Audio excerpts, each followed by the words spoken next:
Bonjour à tous, bienvenue sur Crossover. Comment tu vas, Geoffrey? Pat en forme. Bonjour à tout le monde déjà pour Mhm. commencer. Alors, Aujourd'hui, spécial Spurs, spécial Spurs, spécial trade aussi entre deux franchises, que ce soit les Spurs et nos amis les les Raptors. Raptors de Toronto. Il y a beaucoup de choses à dire, Voilà, Geoffrey. beaucoup de choses à dire. Donc, il y a eu un transfert, vous le savez, entre Mhm. les Spurs et les Raptors. Kawhi qui prend la direction de Toronto. DeMar DeRozan qui prend la direction des Spurs. Ouais. Au milieu de tout ça, on a Kyle Lowry qui fait un peu la gueule. Il a perdu son meilleur pote, DeMar. Il y avait eu aussi des propos qui avaient été tenus par la direction des Raptors envers Demar en disant on te garde, tu n'es pas transféré. 2 mois après ces propos-là, il est transféré. Alors, Patrick, qu'est-ce que ça t'inspire déjà? Le transfert, les conséquences pour les Spurs et pour les Raptors en termes de jeu et d'objectifs, de victoire, etc. Et l'attitude aussi, j'aimerais que tu me dises un peu ce que tu en penses, l'attitude du général manager Bah, qui dit je ne te transfère pas et qui transfère le mec. Voilà, on va parler un peu de tout ça. déjà, pour le début, déjà, quoi, je pense que tout le monde sait déjà un peu du côté des Kawhi par rapport à son oncle, l'impact qu'il a eu par rapport au trade, le fait de partir des Spurs, une franchise où il y avait presque tout était fait pour lui. Et puis d'un côté, comme tu dis, Toronto, avec un GM qui dit à son meilleur joueur de la franchise, même Qui lui peut-être dit même qu'il le garde, qu'il ne va pas le qui dit transférer. ouais, Parce je qu'il te y avait eu des garde. rumeurs déjà disant qu'il pouvait Ouais. peut-être transférer des marques contre Kawhi. Il l'avait rassuré en disant non, non, t'inquiète pas, on ne te transfère pas. Surtout qu'on parle d'un gars qui est le meilleur scoreur de tous les temps de la franchise. Il lui dit ouais, je te garde, et après il le balance. Puis d'un côté, t'as Léonard Donc qui cette lui. attitude-là, Ouais, c'est cette Patrick, attitude cette un peu attitude de dire ok, traître, quoi. voilà, je te garde et puis le transférer, Mhm. euh, ça t'inspire quoi? Est-ce que c'est une équipe maintenant, avec ce transfert qui a été fait, qui peut inspirer confiance et attirer d'autres joueurs? Ou au contraire, tu penses qu'ils ont gâché une partie de leur réputation et que même s'il y a des objectifs de victoire avec l'apport d'un Kawhi, s'il est à 100%, on sait qu'il peut faire des stats, ils auront peut-être des objectifs pour cette saison, mais ils auront du mal à attirer des joueurs, ou tu penses que ça n'aura aucun impact? Je pense que ça n'aura aucun impact parce que le monde de NBA, c'est un monde où il y a pas de pitié, quoi. Il n'y a pas de Il n'y sentiment a qui pas de sort au sentiment quand niveau tu vois certains des traits, gestions. quand tu vois certains traits d'autres par le passé ou d'autres franchises, il y a pas de sentiment. C'est la preuve des Rosanne, meilleur scoreur de Toronto, dégagé. Là, je pense que c'est juste, ils récupèrent un MVP, un gros joueur. Moi j'ai envie Et qu'on après, fasse quand même non, je pense que des fans, c'est triste, ça c'est sûr. Vis-à-vis de la réputation du GM Masai, il va avoir une réputation du gars qui est pas loyal envers ses joueurs. justement, j'ai envie qu'on fasse un peu la parenthèse sur ça. C'est que quand tu veux attirer des joueurs, tu dois Ouais. avoir des propos pour les attirer. Ouais, ça c'est sûr. Qu'est-ce qu'il va pouvoir dire à des joueurs qui seraient libres de venir signer à Toronto plutôt qu'ailleurs? Est-ce qu'il va leur dire oui, mais venez, moi je vous donne les clés de la boutique et puis on verra ce qu'on peut faire? Ou alors il va leur dire bah, écoutez, ouais, vous venez, mais vous savez, moi je peux vous transférer du jour au lendemain. Non, le mec il a perdu pour moi toute crédibilité. Non. Donc, il faut aussi replacer les choses dans leur contexte. On a un Kawhi qui avait déclaré vouloir aller jouer à Los Angeles, aux Lakers particulièrement. Il est de là-bas. Ça ne s'est pas fait. Les Raptors le récupèrent, mais ce n'est peut-être que pour un an. Dans un an, il est libre. Est-ce que ça valait le coup d'attirer un mec, aussi talentueux soit-il, pour un an, en se disant on va transférer notre meilleur joueur contre lui, et si ça se trouve dans un an, on n'a plus personne. Tu perds des marques de Rosanne et tu récupères Kawhi, mais peut-être que pour un an. Est-ce que ça valait le coup de faire ce trade-là? Bah, là maintenant ça va être du côté de Toronto, ça va être une année de. Je vais draguer, quoi.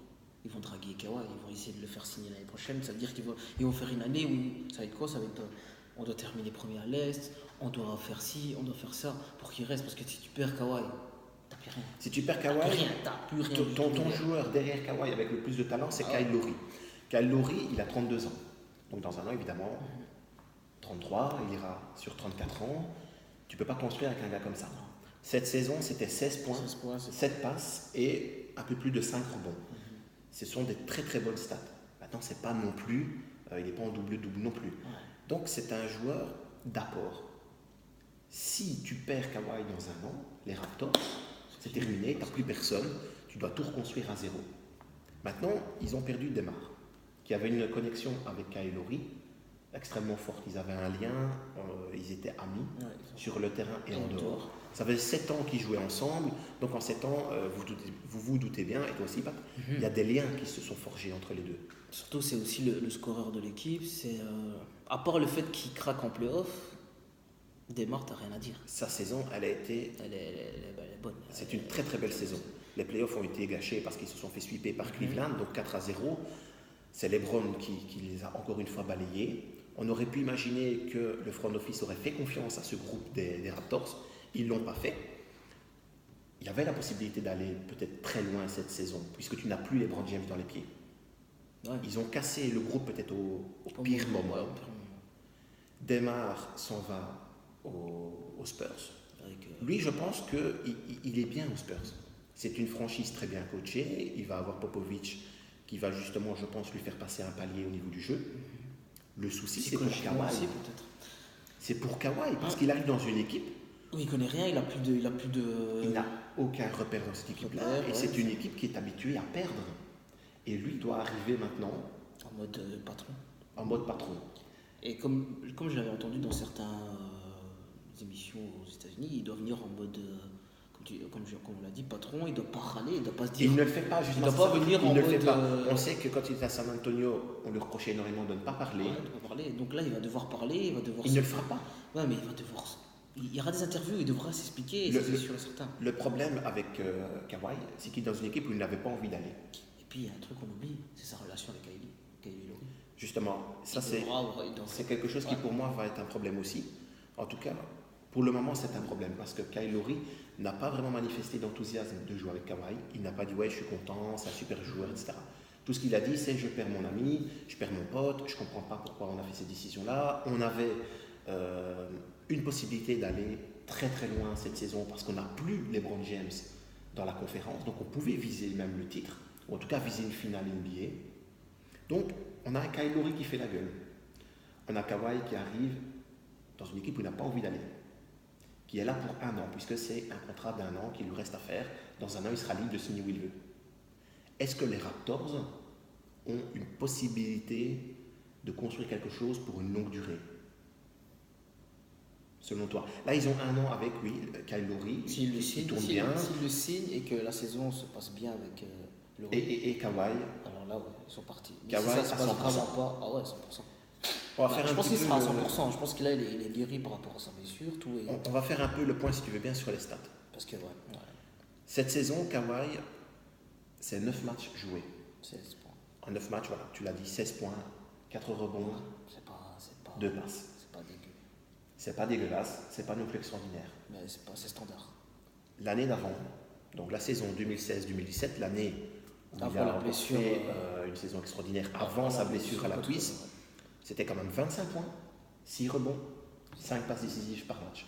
Là, on est sur un niveau de All-Star, on est sur un niveau de franchise player. Est-ce que tu penses que cette saison, on va avoir un Kawhi en mode 2016-2017 ou plutôt de ce qu'il vient de nous offrir pendant 9 matchs, 9 petits matchs. Ensuite, lui, il a déclaré, son oncle a déclaré, il ne peut plus jouer, il est blessé, il faut qu'il fasse de la revalidation, etc. On sait qu'en fait, c'est peu probable que ce soit ça la raison. Il avait envie de partir, son oncle a mis une pression énorme pour qu'il soit transféré. On va retrouver quel genre de joueur? Un gars à 16 points ou un gars à 25 points? Je pense que ça va être un gars qui va être en roue libre, c'est-à-dire qu'au début il va être en mode je teste un peu le jeu, quoi, parce que déjà il n'aura pas de système pour lui, il arrive dans une franchise où il y a déjà tout qui est changé. Tu penses qu'il ne va pas être dès le départ à 20, 25 points, 30 points par match? Ça va être quoi, 15 points, 20 points maximum? Déjà non, je pense pas, il va être quand même donc, comme la saison qui vient de faire. 9 points, je pense qu'il va essayer de se mettre bien avec ses coéquipiers, d'avoir des automatismes déjà avec Lowry. Et puis après, je pense qu'il peut revenir à son top. Il n'a pas eu une grosse blessure comme on pourrait, on pourrait dire pour Gordon Hayward, une blessure qui nique ta carrière. Tu vois. Je pense qu'il n'a pas envie de jouer aux Raptors Et Bah, il va je ne le devoir vois jouer. pas. S'il veut être sur le marché l'année prochaine, comme Il tu va dis, devoir jouer, mais je pense qu'il devoir ne jouer. va pas se donner à 100% au risque de se reblesser ça va être. pour la franchise des Raptors. Je crois franchement qu'il est dans une équipe où il va essayer de faire bonne figure pour dire voilà, regardez, j'ai encore du jeu, je suis un vrai grand joueur. Mais il ne va pas, selon moi, mais je peux me tromper, il ne va pas se déchirer à 100% pour faire gagner cette équipe des Raptors. Et j'ai peur aussi que la connexion avec Kyle Lowry ne fonctionne pas, puisque Kyle Lowry ne l'accueille pas dans les meilleures dispositions, puisqu'il est vexé d'avoir eu le front office qui décide de transférer DeMar DeRozan. J'ai même peur qu'à un moment donné, Kyle Lowry puisse dire écoutez, moi, en fin de compte, votre projet, j'y adhère pas. Vous avez voulu Kawhi, vous l'avez, transférez-moi. Mais d'un côté, tu transfères Kawhi. On peut dire quand même, c'est quand même un putain de joueur. C'est un franchise player, on peut le dire. C'est pas que le projet, c'est on recommence tout à zéro. Là, on prend un type qui peut t'emmener en playoff, qui peut te faire gagner une bague. Et c'est pas n'importe quel type non plus. Faut pas exagérer. Patrick, pour couper un peu court à ça alors, pour les Raptors, pour les fans des Raptors, ils peuvent s'attendre à quoi cette saison de la part de leur équipe, de Kawhi, de la collection Kyle Lowry? Ils ont un nouveau coach aussi, donc il y aura de nouveaux systèmes. Si je suis fan des Raptors, il faut qu'ils fassent la même chose que la saison qui vient de se. Donc une saison premier. Ils doivent être devant les Celtics. Ouais. Non, mais ils doivent être dans la course du poste de terminer. Si les Celtics sont au complet, donc au complet, ouais, ils doivent terminer deuxième. Là, ils ne pourront pas battre, je pense, l'effectif des Celtics qui aura un vécu énorme, qui a des jeunes joueurs extrêmement talentueux, Kyrie Irving, Gordon Hayward qui va être de retour, Jason Tatum, Jalen Brown, tout ça, on ne va plus en parler, on en a parlé en long, en large et en travers depuis des mois. Donc on sait quoi ils sont capables. Je ne pense pas que les Raptors, même avec un Kawhi, peuvent passer au-dessus de ce groupe. Non. Maintenant, comme tu le dis, voilà, numéro 2, ok. N'oublions pas non plus les Sixers. Ouais. Donc je veux dire, ça va se jouer sur des détails. Ils doivent terminer en tout cas dans le top 3. Dans le top 3. Parce que on est bien d'accord. Si on regarde bien, c'est un échange d'Emar, Kawhi. Si tu dois en choisir un des deux dans ton équipe, tu prends qui? S'ils sont à 100%, tu prends Kawhi. Voilà. Parce qu'il donc est plus tu dois complet, terminer dans le top 3. Il est plus complet, il défend beaucoup plus durement. C'est un joueur, on le sait. Enfin, on vient d'en parler, c'est 25 points, 6 rebonds et 5,8 passes. Ils ont presque le même âge, donc c'est vraiment pour dire. Je termine vite avec les stats. Quand il est à 100%, c'est 25 points, 6 rebonds, presque 6 passes. DeMar DeRozan, c'est 23 points, 5 passes, 4 rebonds. C'est presque du même niveau, mais il y a aussi, avec Kawhi, tout ce qu'on ne voit pas dans les stats, c'est-à-dire la défense. Il y a le momentum, voilà. il sait tout faire. Et puis il a été champion, il a l'expérience d'être champion, il a joué aux Spurs pendant des années. Et c'est un assassin. Il sait le travail à accomplir pour aller au bout. Il a été aussi MVP de cette finale gagnée en 2014 face au Heat. Il connaît le chemin, il sait comment faire pour gagner. Maintenant, au niveau des Raptors, tu m'as dit, voilà, il doit viser le top 3, je suis entièrement d'accord avec toi. Maintenant, on verra au niveau de l'alchimie, donc il faudra suivre la saison, et on en reparlera en cours de saison. Maintenant, si on se met du côté de DeMar, il va aux Spurs, il va dans une franchise mythique, avec un coach extraordinaire, un des meilleurs coachs de l'histoire. D'ailleurs, on va vite faire la petite parenthèse, on prépare une émission, Patrick, je vais te laisser nous en parler. Qu'est-ce qu'on prépare comme émission? Une petite émission sur le top 5 des coachs qui ont marqué l'histoire du basket. Voilà, et peut-être le futur qui va marquer le basket. Et ça, on en parlera dans la prochaine émission. Ça va être du lot, ça va être une des toutes prochaines émissions. Et donc, en revenant sur Popovic, comme tu Popovic dis, va être inclus dans cette... dedans. Voilà, d'office, il va être inclus dedans. On ne peut pas laisser un gars comme... On ne va pas vous spoiler l'émission, mais c'est sûr que Popovic, il va être dans l'émission. Ouais. Et pour un gars comme DeMar DeRozan qui a 28 ans, qui n'a pas encore gagné, c'est peut-être le meilleur moment pour lui d'aller avec un coach aussi extraordinaire que Popovic. Ouais. Donc je pense qu'à un moment donné, il va digérer cette déception d'être parti des Raptors. Il va offrir tout ce qu'il sait offrir à cette équipe. Et Popovic, normalement, devrait lui faire passer un palier. Mais je pense que ça se passe déjà parce qu'ici, avec la team USA... Le palier supplémentaire, Patrick, c'est quoi? C'est la défense? Ouais, c'est la défense. Déjà, c'est la défense et je pense que c'est l'aspect psychologique de son jeu. C'est-à-dire que pendant les moments les plus durs en playoff, il va falloir qu'il passe au-dessus de ses peurs. Il faudra qu'il prenne confiance en fait, dans son jeu parce que c'est un gars qui peut peut-être pas arriver au même niveau que Kawhi, mais il peut amener aux Spurs ce côté folie, parce qu'il a dans son jeu il y a de la folie, tu vois. Le problème, c'est que LeBron lui a barré la route et maintenant, plusieurs années de suite. On le remet dans la conférence Ouest. Ouais. Il va rencontrer de nouveau LeBron. On sait que Demar, c'est un joueur qui l'a dit, il a des problèmes psychologiques, c'est-à-dire il a très régulièrement des moments de baisse de morale. Il est même dépressif, il est soigné pour ça, il est suivi, etc. par un psychologue. On en a déjà parlé dans d'autres émissions, mais il y a beaucoup de joueurs qui ont déclaré avoir des problèmes psychologiques, de dépression en tout cas. Donc lui, il l'a dit aussi, il est très sensible et il a des moments comme ça où il est déprimé. C'est là où Pop fait partie de ces coachs qui vont marquer le basket, c'est qu'il a cette relation avec les joueurs. Peut-être qu'au début c'est difficile, mais dès qu'il t'aime bien, c'est un gars qui... il va le prendre normalement par le bras et lui dire écoute voilà, allez, on va aller ensemble, on va faire le chemin. C'est compliqué d'aller en playoff, c'est compliqué de s'imposer, mais je vais t'aider à le faire. Je l'ai fait avec des Tim Duncan, des Tony Parker, des Ginobili, avec Kawhi aussi bien entendu, avec LaMarcus Aldridge, on n'en parle pas souvent, mais lui aussi va pouvoir faciliter cette relation coach-joueur, puisque Aldridge a eu aussi des soucis avec Popovich. Il se plaignait de son rôle réduit, de ne pas avoir assez de ballons d'attaque, etc. Donc il y aura normalement cette famille Spurs qui pourra prendre Demar et l'entourer et je pense l'aider à mieux se sentir, et à donner le maximum. À donner son maximum pour l'équipe et à mettre vraiment de côté cette déception du transfert. Donc moi, ce que j'ai envie de dire par rapport aux Spurs, c'était une équipe qui a quand même fait une bonne saison la saison passée. Ils ont pu accrocher les playoffs, c'était très compliqué. Et puis ils ont joué sans leur franchise player, on l'a dit. Kawhi il a joué 9 matchs, ils ont quand même fait les playoffs, ils se sont fait sortir, mais je veux dire, entre guillemets, l'honneur a été sauvé. Avec un Demar qui pourrait jouer à son top, c'est une vingtaine de points quand même. Il y aura aussi tous ces problèmes d'ego parce que Kawhi n'était plus du tout dans l'envie de rester. Là, tu auras un gars qui normalement va se mettre dans le système, etc. des Spurs. Donc je pense que psychologiquement, ça va libérer les joueurs aussi. Et puis je pense que DeRozan a un grand respect pour Pop. Il a ça se voit au Team USA pendant la réunion, ils se sont beaucoup parlé, ils ont beaucoup rigolé, donc je pense que ça part déjà sur des bonnes bases. Ça part sur des bonnes bases, donc normalement pour le projet sportif Spurs, là je te demande ton avis comme je te l'ai demandé pour les Raptors. Tu imagines quoi? Qu'est-ce que les fans peuvent espérer pour les Spurs pour cette saison? Déjà ce sera de terminer derrière.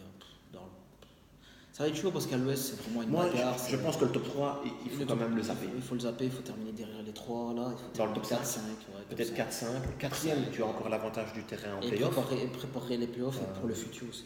Commencer à... La connexion avec des gens que tu aimerais, travailler aussi sur ça. Travailler ça et essayer de faire des bonnes playoffs. On allant peut-être en demi, peut-être finale de conf, peut-être.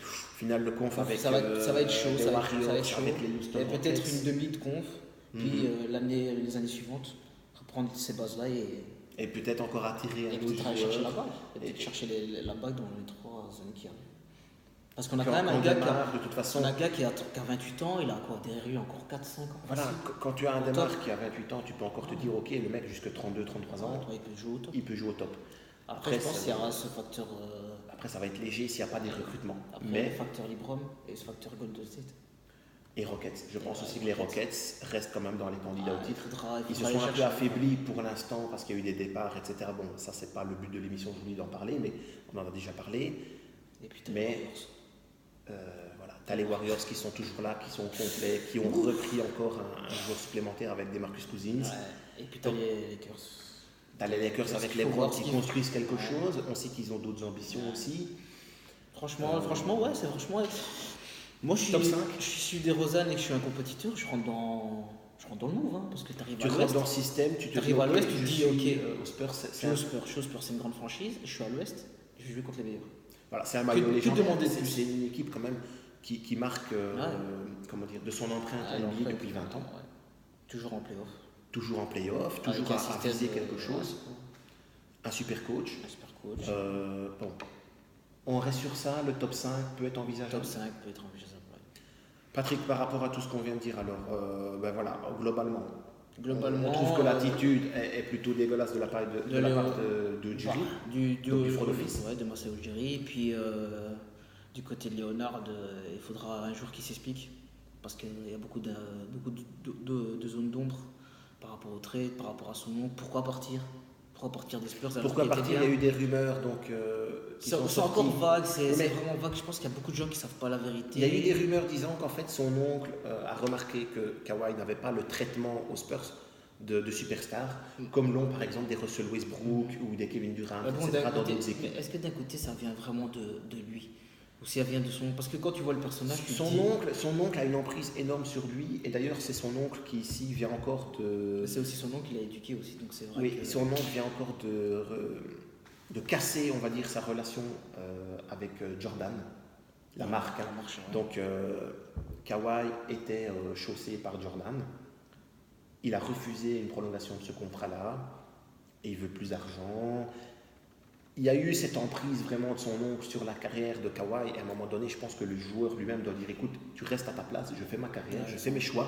Maintenant, Kawhi est un joueur, comme tu l'as dit au début de l'émission, qui ne parle pas, qui ne s'exprime pas. Timide, C'est plus que de la timidité, c'est une réserve limite maladive parce que les fans ne savent pas ce qu'il pense, ne savent pas ce qu'il a envie d'exprimer. Donc il y a toujours ces zones d'ombre, comme tu viens si bien de le dire, et je pense que ça va perdurer encore un moment. Je pense qu'il devra Mais en tout cas, peut-être rester comme il est, mais je veux dire plus exprimé. Plus s'exprimer, il faudrait qu'il s'explique. Peut-être pas maintenant, mais peut-être dans 10 ans, peut-être on en reparlera encore de ce trade et de ce qui s'est produit après, parce que peut-être qu'on aura peut-être une fin de carrière ou peut-être une grande carrière pour un des deux. En tout cas, là maintenant, tout de suite. Il y a un projet sportif, il doit jouer, il doit montrer qu'il a son maximum. Déjà là, il doit revenir. Je pense pas, comme tu dis, il doit se laisser dans la réserve pour essayer d'être tradé l'année prochaine. Je pense qu'il doit vraiment jouer parce que ça. Alors on est un peu sur des avis différents par rapport parce à que Kawhi. moi, dans mon sens, je me dis, il a fait quand même une saison, il a joué 9 matchs. Si tu veux être tradé l'année prochaine aux Lakers, les Lakers, tu peux prendre un gars qui sont pas. Non, mais je veux dire, s'il veut partir. Là, il sera libre. Dans un an, il est libre de signer où il a envie. Moi, je pense qu'il va signer aux Lakers. Ouais, mais si tu veux qu'il parte, ils vont pas se baser sur 16 points, 4 rebonds et 2 passes. Il doit quand même faire une saison quand même. À partir du moment où il pourrait peut-être faire une saison à 20 points, il sera encore très loin de ce qu'il a fait il y a 2 ans, mais il sera meilleur que ce qu'il a été l'année passée. Il peut très bien jouer sur le fait de dire ouais, mais j'ai mis 20 points par match, mais j'étais pas à l'aise. Si vous me prenez, je serai à l'aise parce que je veux être avec vous. Tu vois, et là, je pourrais encore tourner à 25 points par match. Moi, je pense qu'il va jouer beaucoup sur cet aspect-là. Il ne va pas se défoncer pour l'équipe. Je n'ai pas l'impression qu'il va le faire. Il ne l'a pas fait pour les Spurs. Il a refusé d'entrer en jeu alors que les médecins des Spurs disaient il a le niveau pour jouer, sa blessure est derrière lui, etc. Il a refusé d'entrer en jeu. Voilà. Je pense que ce sera une saison à voir. Il faudra décortiquer son jeu. Voilà, il faudra décortiquer en cours de saison. Et voilà. Et puis le retour aussi à San Antonio, ça va être des matchs du côté de Demar à suivre. Du côté de Rosanne à Toronto, ça va être. Je pense que ça va être rempli d'émotions, notamment. Ouais, ça va être d'émotions. Ça va retour. Alors que ils vont l'applaudir à fond. Il perd Kyle Lowry, son meilleur ami. Il y aura ce retour vers son meilleur pote. Il y aura il y aura le public aussi, parce que le public adorait Demar et il ne comprend pas non plus forcément qu'un trade a été fait pour récupérer Kawhi, qui n'avait pas envie de jouer aux Raptors et qui est libre dans un an. Voilà, tout ça c'est à suivre évidemment dans quelques mois. Maintenant, il va falloir encore patienter la mi-octobre pour les premiers matchs. Nous, on vous prépare des émissions. Donc, Patrick vous a un peu vendu la mèche. Sur le spécial coach. Voilà, l'émission spécial coach. On a aussi un autre débat qui est en préparation. Là, ça va être du lourd. On ne va pas vendre la mèche maintenant. Mais en tout cas, ça va être une émission, on peut dire peut-être colorée ou non colorée. Petit indice, vous le voyez, il est noir, je suis blanc. On va peut-être jouer un peu sur ça, sur des joueurs avec des couleurs de peau différentes. En tout cas, on va voir ce que ça va donner, mais les idées sont là, les émissions sont en préparation. Donc voilà, ne nous ratez pas et je vous laisse mon ami Patrick, qui clôture toujours les émissions d'une très bonne façon, le faire. Comme d'habitude, crossover, ça se passe sur Facebook, sur YouTube. J'espère que vous avez cliqué petit j'aime et nous donner la force comme toujours dans notre petit projet basket. Parce que voilà. C'est fun, c'est cool. C'est notre passion de toute façon. On partage notre quotidien de fans de basket. Nous on continue quoi qu'il se passe et on est là. On est toujours aussi passionnés. Patrick, c'est une période de la saison où il ne se passe pas grand chose et malgré tout on a beaucoup d'idées pour des émissions. Et on prépare ça bien. Très honnêtement, les émissions qui vont suivre ne sont pas sur l'actualité immédiate, mais en tout cas, elles vont être très intéressantes. Et on va vraiment plonger un peu dans l'histoire de la NBA. Une grosse histoire. On va franchir vraiment toutes les étapes de la NBA. On va vous parler des années 50 comme des années du 1000, 2010, etc. On va traverser vraiment les époques. De long en large, on va bien sillonner le monde du basket, que ce soit en termes mais on va vraiment de joueurs, passer toutes les décennies, que ce soit pour notre émission spéciale joueur, on vous l'a dit, l'émission aussi spéciale coach qui est en préparation aussi. Donc ça va être deux très très très bonnes émissions, deux grosses émissions d'ailleurs. Peut-être qu'elles seront un petit peu plus longues que celle-ci, on va peut-être dépasser la vingtaine de minutes. Mais en tout cas, pour ceux que ça intéresse, qui ont envie d'autre chose que l'actualité NBA. Et qui aiment l'histoire. Si vous aimez l'histoire NBA, si vous aimez vous plonger un petit peu dans ce qui s'est passé auparavant, ne ratez vraiment pas les deux émissions qu'on vous prépare. Patrick, moi je tiens à te remercier encore une fois pour le taf que tu as accompli pour cette émission. On a parlé, je pense, en long, en large et en travers de Kawhi, de Demar, des Spurs, des Raptors. Voilà, donc merci à toi Patrick, merci à vous qui nous suivez, qui n'hésitez pas à liker. Et qui like toujours sur Facebook, voilà. On voit les commentaires, on ne vous oublie pas et merci beaucoup. Et un grand merci à tous et à très bientôt. Peace.